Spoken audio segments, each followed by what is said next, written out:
Sahabat Indonesia, menurut BMKG bahwa kejadian banjir yang paling parah di Bali yang terjadi hari Selasa dan hari Rabu yang lalu ini disebabkan oleh aktifnya gelombang ekuatorial Rossby atau Rossby ekuatorial. Ya, bisa jadi iya, hujan sangat lebat luar biasa. Jadi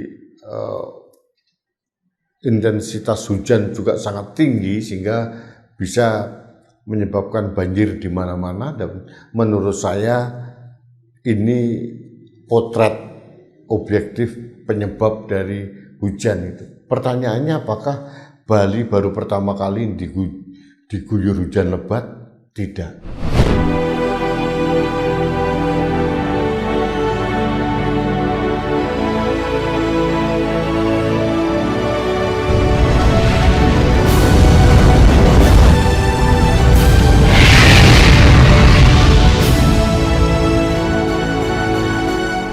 Halo sahabat Indonesia, kita bertemu kembali dalam Opini Rudi di Anak Bangsa Channel. Hari ini saya memakai udeng Bali karena saya berduka dengan tragedi bencana alam banjir yang melanda Bali hari Selasa Rabu beberapa hari yang lalu. Itu malapetaka yang sangat hebat, yang akhirnya ada 6 korban jiwa, ada beberapa yang hilang, ada beberapa bangunan yang ambruk karena diterjang banjir bandang yang luar biasa.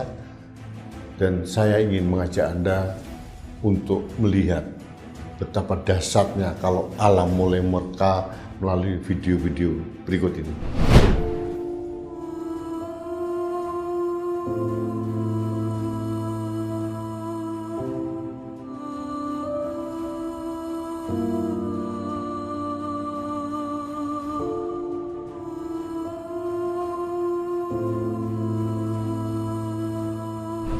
Sahabat Indonesia, menurut BMKG bahwa kejadian banjir yang paling parah di Bali yang terjadi hari Selasa dan hari Rabu yang lalu ini disebabkan oleh aktifnya gelombang ekuatorial Rossby atau Rossby ekuatorial. Ya, bisa jadi iya, hujan sangat lebat luar biasa. Jadi intensitas hujan juga sangat tinggi sehingga bisa menyebabkan banjir di mana-mana, dan menurut saya ini potret objektif penyebab dari hujan itu. Pertanyaannya, apakah Bali baru pertama kali diguyur hujan lebat? Tidak. Saya sering ke Bali. Mulai tahun 80 sampai sekarang beberapa kali, beratus-ratus kali saya ke Bali. Pernah mengalami hujan yang sangat-sangat lebat di sana. Banjir sesaat, di Kuta banjir, tapi tidak sehebat saat ini. Saat ini di Denpasar saja sampai ada yang 3 meter, ada yang 2 meter. Semua hotel digenangi air, mobil-mobil terendam. Ini luar biasa. Beberapa bulan yang lalu saya ke Bali.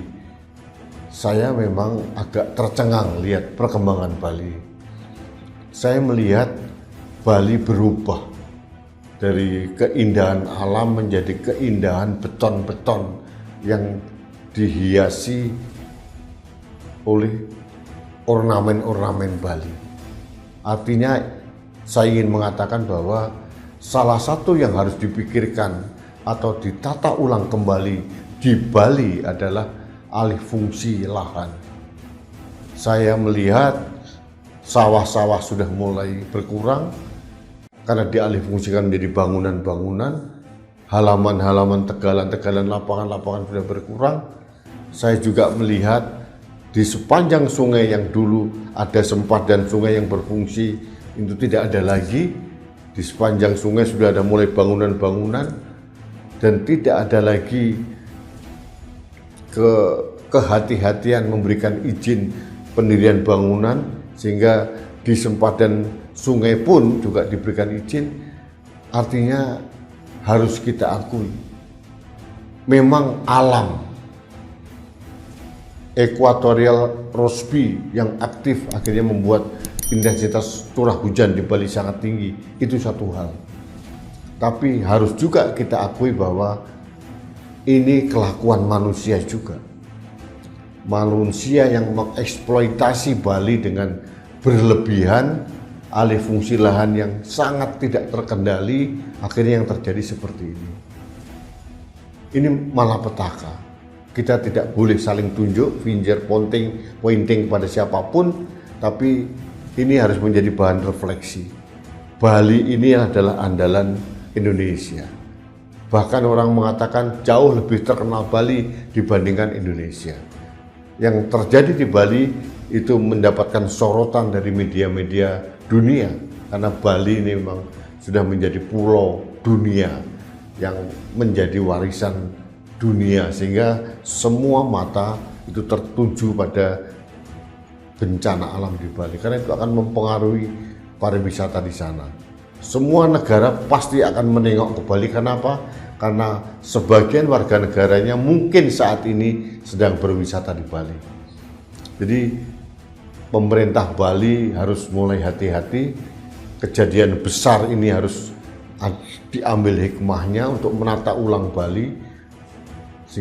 Mulailah mengkontrol alih fungsi lahan sehingga daya serap air itu masih banyak, tidak seperti sekarang.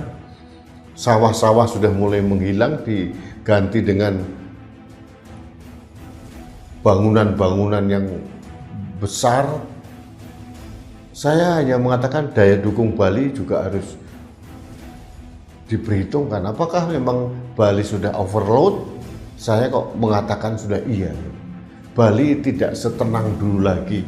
Saya bayangkan Bali sudah macet, Bali sudah sangat crowded karena terlalu banyak orang mungkin, tapi penataannya juga sembrono, sehingga yang terjadi adalah bencana yang kemarin di Bali.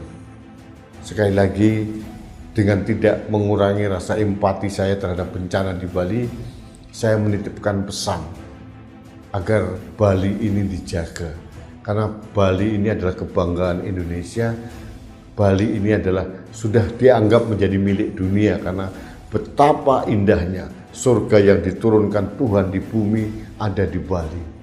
Kita harus mempunyai kewajiban bersama untuk mengingatkan pemerintah Bali agar hati-hati untuk mengelola Bali sehingga tidak berlebihan beban seperti sekarang ini. Alih fungsi lahan harus diperhatikan, tata kelola sumber daya air, sungai-sungai di sana, sempat dan sungai diperhatikan. Jangan mudah memberikan izin untuk alih fungsi lahan.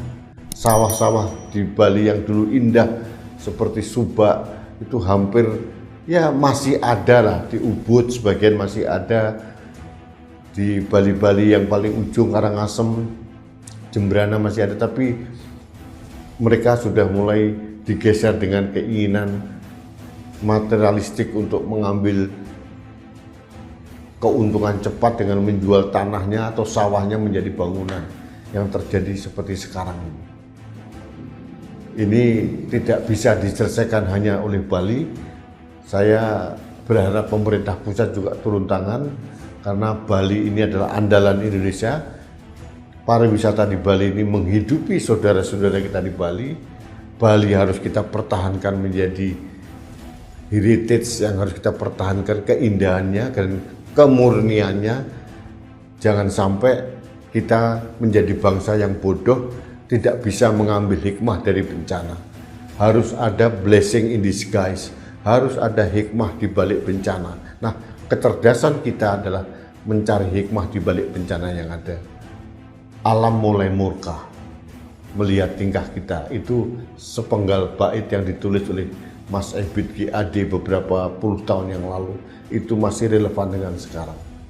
Karena mungkin alam mulai murka melihat tingkah kita yang terlalu bangga dengan salah dan bangga dengan dosa-dosa kita. Saya tidak mengatakan teman-teman di Bali melakukan hal yang sama, tapi menurut saya kesembronoan mengelola Bali sehingga beban Bali terlalu overload, terlalu berlebihan, ini juga bisa membuat alam murka seperti sekarang. Saya berharap ini segera diatasi, saya berharap ini menjadi turning point bagi pemerintah daerah Bali untuk menata ulang Bali seperti yang kita inginkan.